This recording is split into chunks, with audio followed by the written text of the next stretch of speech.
This question, but there's folks that are concerned about your mental health. I know. Do you think you need help? We don't want to reveal her identity, but we want you to hear her story. She is the face of the mental health crisis, and these are the people trying to help her. Are you concerned about her? Yeah, we are. So what happens when a person's mental health deteriorates? When is it time for somebody to step in and take some control? All right, it's our story tonight. You're going to meet a woman who, according to neighbors and court documents, may be suffering from mental health issues. The neighbors and people around her are desperate to help, but feel powerless to do so. What's happening? Well, we're here because folks are concerned about you. How sweet. At our side is Fred Benfield. He's known this woman for more than 20 years. We'll call her Jane. Some neighbors are actually afraid of me. She's 67 years old. She survived breast cancer and suffers from lupus. She never had kids who could lend a hand. Neighbors tell us they've seen a recent rapid decline in her mental and physical health. Here, let me show you something if you want. I'm in severe medical neglect. Well, I've been telling people, my feet I couldn't even walk on. I don't have proper shoes, but I just slipped these on. Do you see these toenails? Oh my goodness gracious. Now those toenails were supposed to be trimmed by a special person. It turns out Jane is a retired therapist. There's folks In our conversation, I can hardly get a word in. Rough guy rode a motorcycle. She jumps from topic to topic. All my phones were defrauded. She told us about trying to bring a deer back to life. She admits hiding in the woods because she believes people are after her. And there is a burn on her foot from the fire in her house from a tipped-over candle. Sorry, second-degree burn, but I'd never had one. Very, very bad. In a fire that I won't go into that either. That's a crime scene right now. This document shows Clackamas County authorities have been called 54 times since May.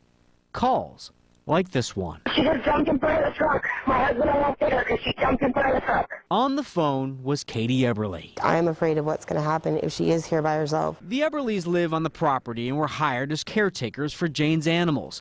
They say they've seen Jane's paranoid behavior. She started screaming at me that I was her grandson, and she doesn't know why I would do this to her, and she's going to press charges. The Eberlys are frustrated. They can't get Jane help. They called me looking for answers. We love her. I mean, she thinks now that we're out to kill her, but, you know, we absolutely love her.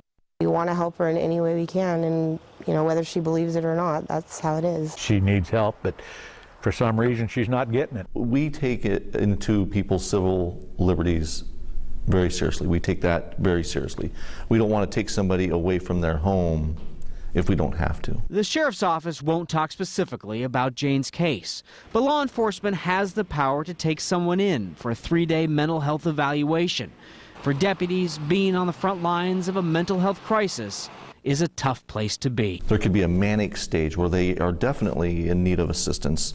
By the time we get there, maybe they're out of that and they're calmed down and they present themselves well and they truly aren't a danger to themselves or others. And that is what we are presented with. When we leave, they could go back into a manic state where they do need assistance. We don't see that. So you have clinical rooms like you would at a doctor's office? Right. The sheriff's office works closely with Clackamas County Behavioral Health. I think we served 1,300 unique individuals last year. Their Centerstone walk-in clinic for urgent mental health care is a model for other counties. Privacy laws also mean they can't talk about specific cases like Jane's, but they can talk about the bigger issue. Our general feeling around here is that hospitalization is pretty traumatizing, and we will do what we can to help somebody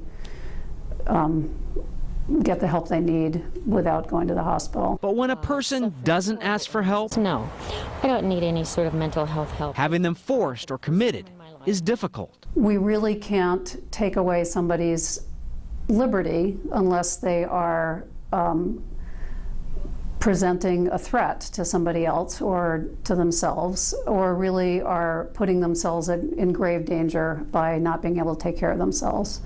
So it's a narrow window and a high bar to meet that criteria. Looking for insight into how high that bar is in Jane's case, I looked at current court papers. She and her husband are going through a divorce. Her husband details how Jane's behavior has become increasingly erratic. Her own lawyer talks about his serious concerns about her mental health and whether a judge should appoint a guardian.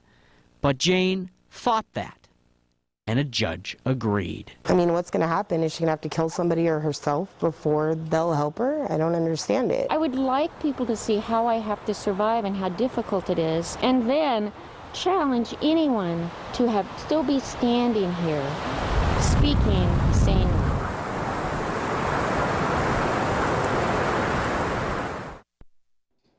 All right, we do have some good news. Since we began asking questions, Jane has been getting much more attention from the Mental Health Division. Also, another important point here, Clackamas County tells me only about 1 out of 10 people who enter the commitment process end up being committed against their will. I'm told most get the help they need to keep their independence.